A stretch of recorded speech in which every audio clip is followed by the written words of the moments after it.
Hello everybody, my name's Martin. And my name is Alex. And we are Affinity for Commander. Today we're going to be doing a deck tech on Quintorius Field Historian, the new Boros or Lawhold legendary creature. The elephant. The elephant, and this deck tech was chosen by our incredible patrons. Speaking of which... This video, as always, was made possible thanks to the support of our amazing patrons. You guys are truly awesome. So, first of all, let's get the obvious out of the way. There are really two ways of building around this guy. Firstly, you can go Spirit Tribal. He cares about spirits, give spirits a little buff. Nice. Or you can do Graveyard Manipulation. He cares about cards leaving the graveyard. In Boros. In Boros, you would be surprised. I've gone with the latter, the more graveyard removal recursion route. Simply because I don't think you get the full power of spirits when you're missing blue. Yeah. So if you look at the classic kind of spirit commanders, we've got Boros King Boros everywhere. We've got Brago King Eternal, Kaikar Winds Fury, and the newly printed Raynar the Ever Watchful, the guy from Kaldheim. Well, they're all spirits that have blue in them, which is important for most spirit decks because you have cards like Drogskull Captain, which gives other spirits +1/+1 and hexproof. Supreme Phantom, it's a 2-mana spirits get +1/+1, and also Rattle Change, which gives your spirits flash. So things like this, which are very, very high-powered, high-value spirits, you cannot play in this deck. So that's why I've chosen to go the pump as many spirits out with the graveyard removal rather than spirit tribal. But you can build it either way, I'm sure. Yeah, so the spirits you're getting are more extended value from what you are doing instead of the tribal aspect. Exactly, yeah.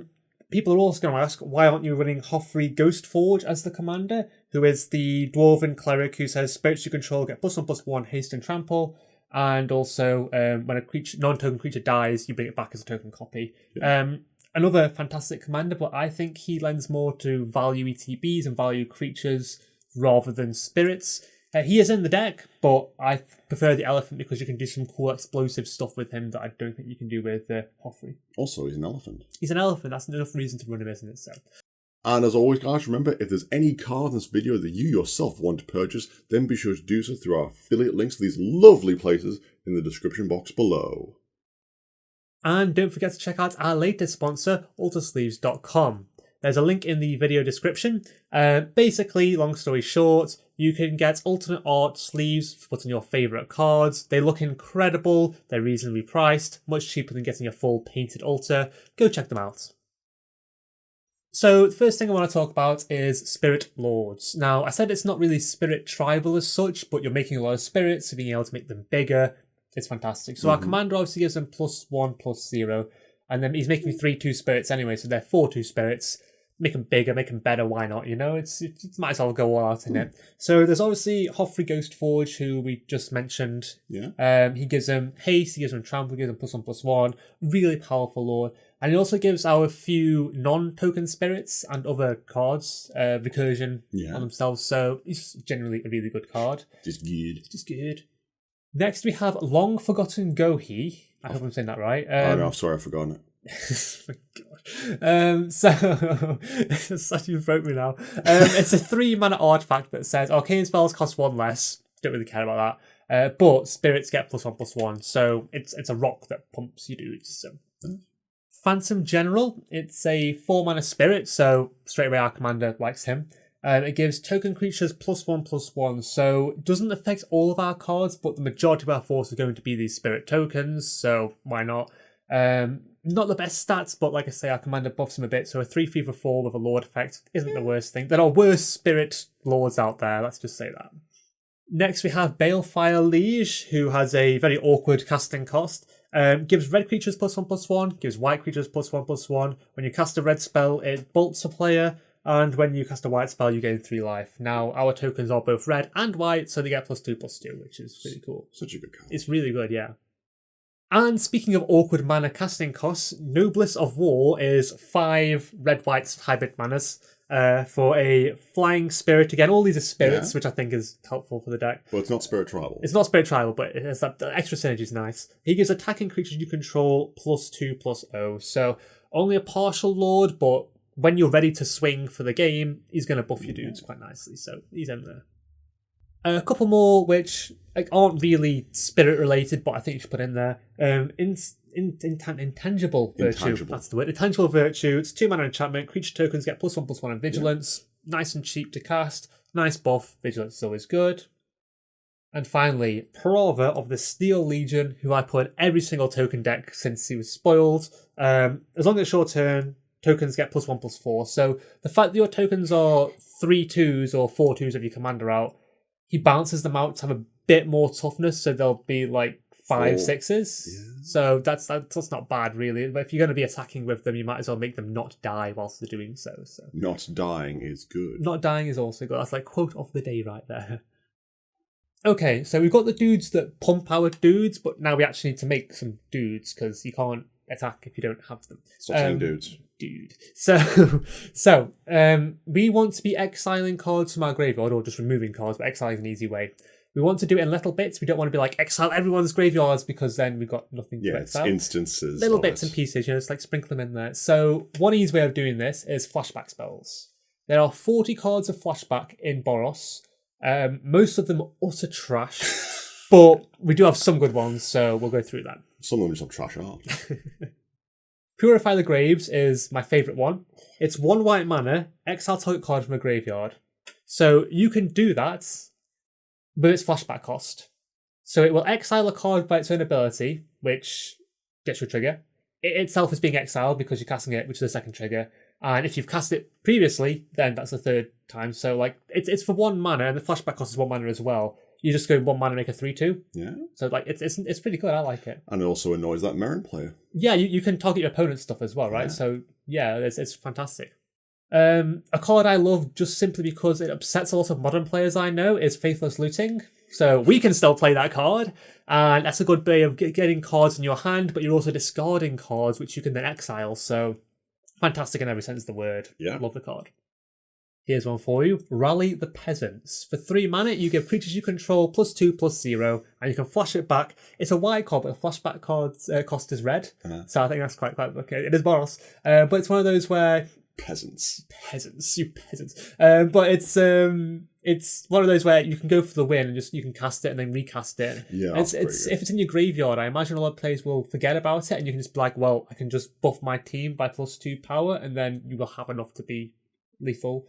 So it's quite a cool little like sneaky little buff there. I like it. It also makes ghosts, so can't complain. Marshalling Cry, very similar card. Creatures you control get +1/+1 and vigilance. It has flashback, which is 4 mana, so it's a little bit more expensive. But it also has cycling. So if you're like, I don't want this, bin it, and then you've got something else to exile. So options. These little tiny buff effects that you can cast from your grave, I really like them when you're playing a heavy token deck. I think they're helpful, especially one that cares about your graveyard. It's useful. Yeah, getting that little bit of chip damage. Exactly, yeah. And finally, we have Flash of Defiance, which is a 2 mana spell that says players can't block with green and/or white creatures this turn. Really random. That is random. I really like it though, because it's the case of your opponent who's playing like that Selesnya deck is just screwed at this point. And the flashback cost is also 2 mana, so nice and cheap, but you have to pay 3 life for it. But hold on, is it an instant? It is a sorcery. But you're going to do it before you go to combat, so it's your turn. They can't really flash anything and stop you. I was more thinking you could do it when your opponent attacks someone else. That'd be funny. Yeah, but again, no one will see it coming because no one plays it. But I just say, if none of your opponents playing white or green, who cares? Cast it. You've lost 2 mana. But you still get your spirits. So 2 mana make a 3/2. Yeah, I can live with that. So other than flashback, there are a few other mechanics which get cards out of your graveyard. One of them is the new escape mechanic. I say new, it's from Theros, isn't it? Second Theros. It's Theros the Second Coming. So Theros 2, Electric Boogaloo. So there are 7 cards in this core combination with escape, not many really, and one that gives other cards escape. Again, like flashback, most of them are rubbish, but there are a few which I think are worth putting in this deck. So first off, Sentinel's Eyes. It's only 1 mana. Enchanted creature gets 1/1 in vigilance, but you can pay 1 mana and exile 2 cards to bring it back. You can just stick it on whatever you want, but you can reuse it over and over again. Yeah, because escape you can just do forever. Yeah, so I think that's quite helpful. And just like it's a slight buff, it gives it vigilance. You've got to block her. Yeah, it doesn't matter if the thing dies. Just play it again, make another spirit. Like it's fine. It's not amazing, but it's fine. In a similar vein to this, Escape Velocity. It's 1 mana, but it escapes for 2, and enchanted creature has +1/+0 and haste. So That's pretty good. you play your big thing, bring this out, make a spirit, give the big thing haste, swing. Like it's perfectly fine. Yeah. And speaking of the card that gives other things escape, it's Underworld Breach, which is each non-land card in your graveyard has escape. The escape's equal to its mana cost. At the beginning of the end step, sacrifice Underworld Breach. So such a good card. It is a really good card, and most of the cards I've gotten here that are like instant sorceries, whatever, they're all cheap, so you can do them again. That's something I've seen people play it and then be like, "Oh, this is great." It's like, yes, but you've only escaped like 2 things. Exactly. Whereas most of the cards in here are low CMC cards, and you can just like bring as many back as possible, make spirits for each one to bring back. And if your opponent decides to get rid of it, then oh well, it's another card to escape from the place. Exactly. So, the other way of getting cards out of your graveyard is, rather than casting them, but exiling them for effects. So, cards like Dauntless Cathar, Nearheath Chaplain, and Sanctifier of Souls all say, pay mana, exile it from your graveyard, or exile another creature from your graveyard in the Sanctifier of Souls ability. They put spirits into play. So, I like it because it makes 2 lots of spirits. So you get your 3/2, and then you get your 1/1, and they both get +1/+0. You're going to need a lot of tokens for this deck. Oh, yeah. Dauntless Cathar and Nearheath Chaplain do it. They exile themselves from the graveyard. Yep. And Sanctifier of Souls is a bit different because he has to be in play to exile the cards. But they're just quite flavorful, and I think they're quite interesting. That's pretty good, actually. Yeah.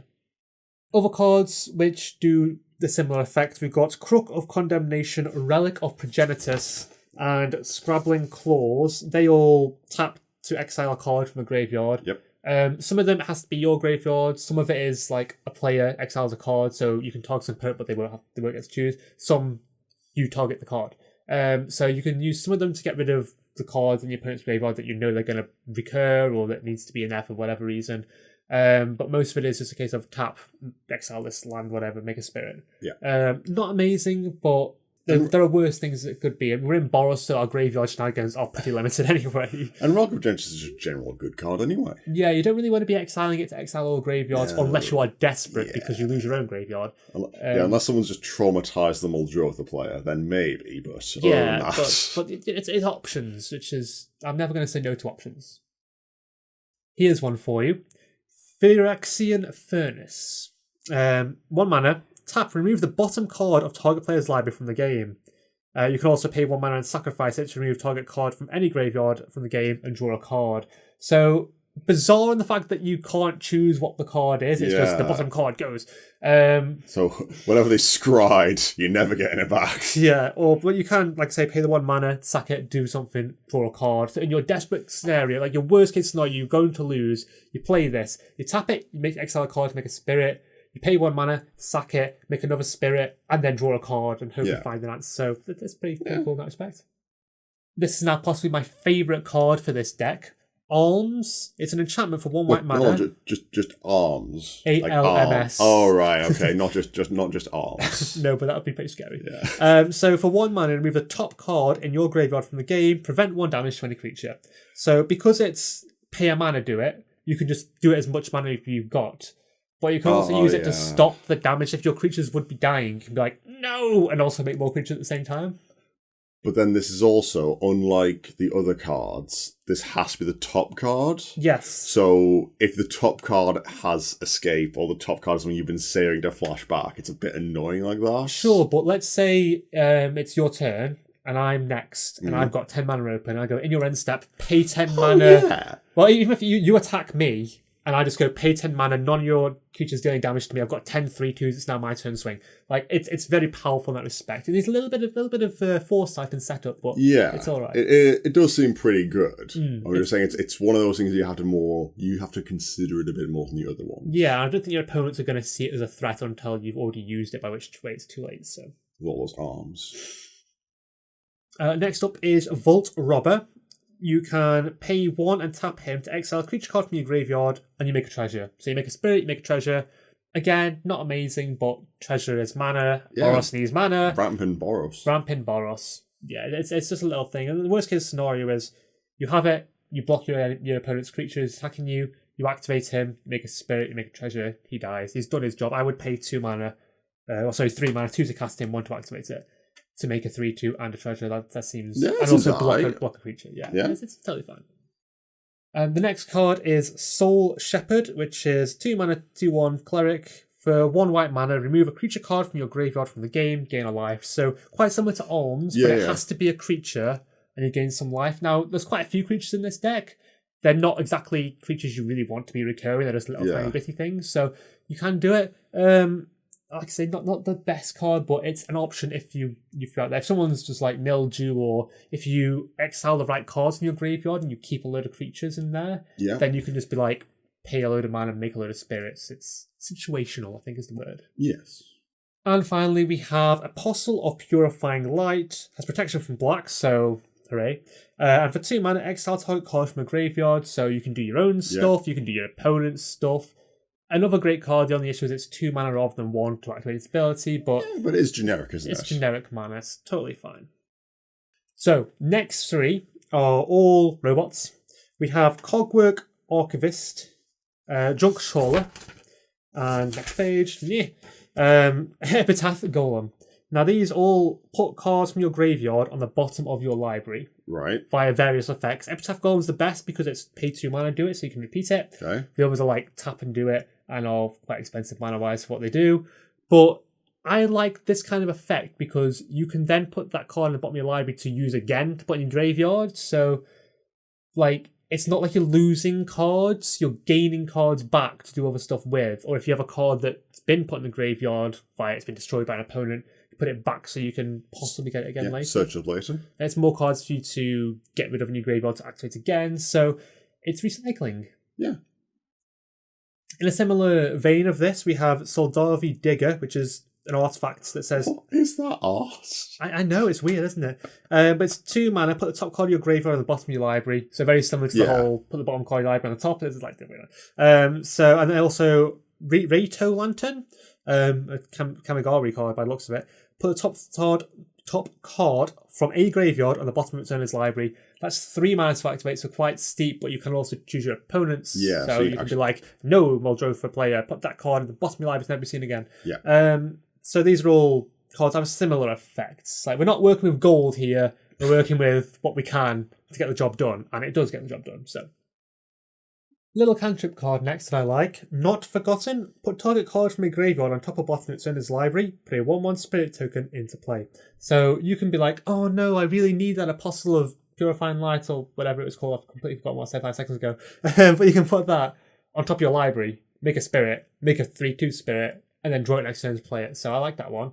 But you can also, again, target your opponent's stuff to put it on the bottom of their library, or put junk in their graveyard on top of their library that you don't want them to have. That's pretty good. It's versatile. It's nice. What's it called again? It's called Not Forgotten. Oh, sorry, I forgot.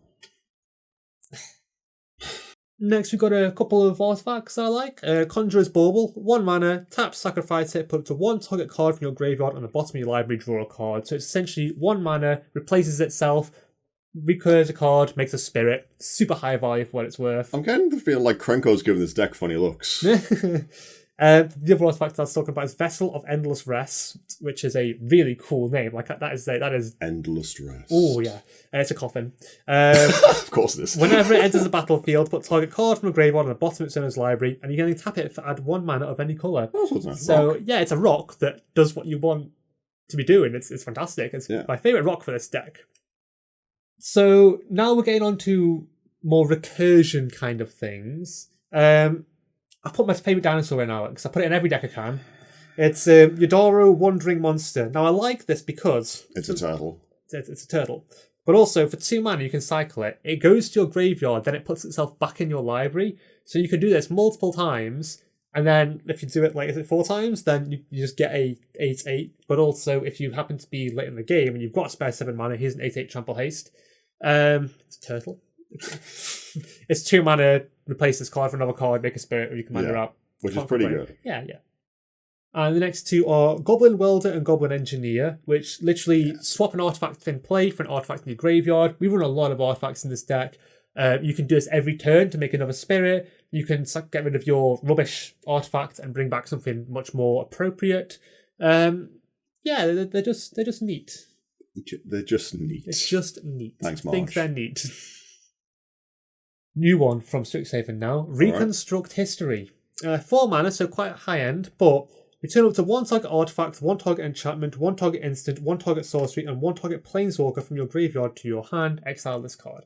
So, okay. You don't have. It's not like what's that card I always play that I can't remember the name of, where it has to be destroyed target artifact and enchantment and land and creature. Decimate. It's not like that. You don't have to meet all the conditions. You have to have at least one, but it means you can pick and choose what you want. Oh, I want this back, and I want this. Like it's quite a nice little one. But it does only give you 1 instances of something return, so you only get 1 spirit. Yeah, but you can get whatever you need. Oh yeah, but I'm just saying you only get 1 spirit. Yeah, that's true. Amaria Shepherd. Maria Shepherd. Yep, you're right. So that is landfall, card from graveyard to hand, get a trigger, or if you play a planes, which this deck does, then it puts it into play instead. Yeah, it's really, really it's good. Really powerful. Really good. Gets spirits, it gets other stuff. Big target for your opponents to aim at rather than your other cards. It is 7 mana. 7 mana, but it's a good... It's I need to win now. Bring back this card that's been making 1 million spirits. Yeah, like if you can play Amaria Shepherd and then having not hear your land play, Arab Mesa and then grab anything that has planes in the word, like that's so much value. Totally. And lastly, everyone's favourite, Sun Titan. A lot of the cards in this deck are low CMC. You play him, you bring it back, you get a trigger, you attack with him, you bring something back, you get a trigger. And then he himself is a really good recursion target. Yeah, 6/6 vigilance, like why not? Recur him, trigger his ability, get someone else back. Yeah. So you can see the synergies going together nicely, and it does work. Like it's janky, and that's why I love it. But it's one of those janky where you can see the rusted cogs turning, and you know it's still gonna work, even if it's not pretty. So, we know how the deck works now. Okay. We've got plenty of ways to make it work, but there's one downside. You need cards in your graveyard so you can get cards out of your graveyard. So you need some self-milling Boros. There is none. Like, literally, Boros has almost no self-mill, and the self-mill it does have is so not worth... Like, you think these cards are poor value for mana. Boros' self-mill is horrendous. So you're going to go rummaging. We're going to go rummaging. We're going to draw cards and discard cards. And I am just going to read out all the cards that do this in one big list, because they all do the same thing. They all draw and discard. I'm not going to go through all of them individually. I'm going to try and do it in one take and just be like... So are you ready for this? Okay, 3. Hang on, I need to get into the list. 2. Hang on. Okay. 1. Go. Faithless Looting, Wild Guest, Thriller Possibility, Tormenting Voice, Magmatic Insight, Cathartic Reunion, Seize the Spoils, and Honour the God Pharaoh. All in some capacity, draw you cards, discard you cards, be it 2, be it 3. They all let you put things in the bin and get new cards. So, yay. And I use a lot of those in my Felden deck. Can say, does work. So, in addition to all those draw spells, there's a couple more I want to mention. So, Illuminate History is a new one. It's a lesson. 4 mana, discard any number of cards, draw that many cards. If there are 7 or more cards in your graveyard, make a 3/2 red and white spirit token. Yeah, that's pretty good. Makes a spirit, fills the graveyard, lets you get rid of as many cards as you don't want. Yeah, I was going to say, so 4 mana for a 3/2 that lets you rummage. That's pretty alright. It's good. And in a similar vein, Heartwarming Redemption. The only card I can't run in Felden that is a rummage card is 4 mana, discard all the cards in your hand, draw that many cards +1, gain life equal to the number of cards in your hand. Instant speed. Yeah. So heartwarming. It's so heartwarming. And you gain a bit of life, you get more cards than you put into it. And finally, we have our Planeswalker-based draw and discard effect. So Duretti's Scrap Savant, +2 abilities, discard up to 2 cards, draw that many cards. Yeah. And his other 2 abilities also care about getting cards out of your graveyard, which is so... Like, Duretti just works in every deck. It's just the best thing ever. I love him. And Jaya Ballard, her +1 ability, discard up to 3 cards, draw that many cards. Really cool. Her other abilities, not really so useful, but the add 3 mana, spend it, only cast instants and sorceries can be helpful, depending on all those rummaging spells. They now cost nothing. So they're the 2 Planeswalkers I would definitely pop in this deck for graveyard filling abilities. So this next category is cards I couldn't find a category to put them into, so they're all being put in this one. Other. I thought mine was a lot wordier than that, but sure. So we've got Stone-Bound Mentor, which says when a card leaves your graveyard, scry 1. And Fuming Effigy, which is when a card leaves your graveyard, deal 1 damage to each opponent. God, I'm fuming. They're both spirits, so That's thematic, and they both do things when cards leave your graveyard. It's not the most powerful effects, but never underestimate those little shit points, and the scrying is going to be helpful because you know what's going to go into your graveyard that you're going to draw. Great. Now we have both Squeeze, Goblin the Bob, and Squee the Immortal. You can cast them from other places, like your graveyard, like Exile if you've already exiled it. To then play and then die and then do it again. Yeah, and the other Squee brings itself back to your hand. So. I also was thinking with the Delay, it does need some cards that you can just exile, grab back. Exactly. Yeah. Exactly. They are fun little cards that are going to annoy your opponents just by seeing them. It's back in your hand again and then repeating it. Everyone's favourite not quite doubling season, Anointed Procession, because if you're going to make 1/3/2 Spirit, why not make 2? It's a bit of a posh drop, isn't it, for the cards that we've otherwise looked at? Yeah, but you can't make a token deck and not include a card that doubles the tokens. That's just silly. That is true. Ether Shockwave. Now, I'll forgive you for not knowing what this card does. It's 4 mana instant, choose 1, tap all spirits, probably not going to go with that one, or tap all non-spirit creatures. So you literally go, okay, in your end step, tap all the things you were saving to block my army of spirits, and poof. So that's quite cool. It's only 4 mana as well, so... Yeah, so yeah, like one of the more needed modes of Cryptic Command onto there. That's pretty good. Yeah. And you can do it in their end step, so it untaps your non-spirits too, so you're not... Yeah. It's a win-win. Here's a card which I keep going, I like it, I don't like it, I like it, I don't like it. Devouring Rage. It's 5 mana for an instant, so straight away it's quite high CMC. Yeah. As an additional cost to play it, you may sacrifice any number of spirits. Okay. Target creature gets +3/+0 until the end of turn. For each spirit sacrificed this way, that creature gets an additional +3/+0 until the end of turn. So the way I'm seeing this is right. I've swung at you with 8 spirits, let's say. Right. But you've got an Avenger of Zendikar out with a load of tokens, like, and only one of them gets through to you. But spirits fly. No, they don't. These ones don't. What? They don't fly? They don't fly. But they're 4/2s with your commander out. They're not spirits then. So I'm attacked. You blocked all but one of my 4/2 spirits. Fair enough. I play this card, sacrificing all the blocked spirits, and give him like +30 power, and you just die. So it's a weird little techie thing. That is very that is. That is, if you lose to this card, you will be salty forever. I like doing that to people, so that's why it's in there. And finally, we have the land base for the deck. Now, I'm not going to tell you run fetch lands, run shock lands. You sort out the coloured land in your deck. I'll tell you the funky little add-on lands that you can put in there. So, Mistveil Plains taps for a white, and it is a plain, so you can tutor for it. Mm-hmm. Enters tapped, boo. But for a white and tapping it, put target card from your graveyard at the bottom of your library. Activates only if you control 2 or more white permanents. Perfect. Does what you want your deck to do. Emiria the Sky Ruin. Oh. Enters tapped again. Boo. Not a plane, so got tutored for planes cards. Also boo. But beginning of your upkeep, if you control 7 or more planes, you may return target creature from your graveyard to the battlefield, and it also taps for white. So I love Sky Ruin. It's basically a better version of Mistveil Plains because you put things into play. So it not only gets creatures from your yard to the battlefield, but it will also trigger Gay Spirits. Yeah, and also it also taps the mana after that because it's in your upkeep. It does it regardless of what you do. So really, really good card. Next one is Drownyard Temple. You're probably going to discard this in some way of your rummaging effects. 3 mana, bring it back with a Spirit Friend as well. Bonus.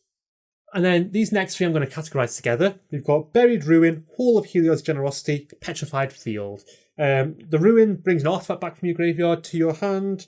The Hall of Helios Generosity brings a enchantment from your graveyard to the top of your library. Yep. And Petrified Field sacrifices to put a land from your graveyard to your hand. So you're going to be discarding land, I imagine. Or they all. The only thing is, Hall of Helios Generosity, it depends how many enchantments you run, because I haven't got many in this, but you can repeat it and use it multiple times. And it also taps for mana anyway. The other 2 sacrifice to bring stuff back. There's plenty of artifacts, plenty of land in there. It's a case of I can do this whenever. If I have too many lands, I don't need land, I need the artifact back, you bring it back. Yeah, exactly right. And the fact that Hell Hero Generosity, like, even if you don't rely on any enchantments, you do want to be getting back those really important ones like Anointed Procession. Yeah, you just repeat it. And those things like Sentinel's Eyes and the cards you mentioned earlier, they're enchantments. Just bring it back, play it, instead of exiling 2 cards. You've got options. And the final card I want to talk about is Gaia Reach Sanitarium, because you get to draw and you get to discard, you make everyone else have a good time too, because they get to do it too. Dare you let other people draw cards. But anyway, it's a card I always put in all of my decks that need to draw cards. And that will be it for this deck tech. I hope that you enjoyed it. If you notice any cards that we missed out, or cards that I put in that you were like, why is that in there? That shouldn't be in there, that's rubbish, then let us know in the comments down below. If you like this video, there are easy ways that you can help out the channel. You can like the video, you can comment, you can subscribe, and you can hit that bell icon, because YouTube doesn't always tell you when we release videos. And if you really like us, then check out our Patreon page, where you get to vote on videos like this, and we have tiers from as little as $1 a month. But that is all for now. I have been Martin. I've been Alex. And we will see you next time. Stay safe.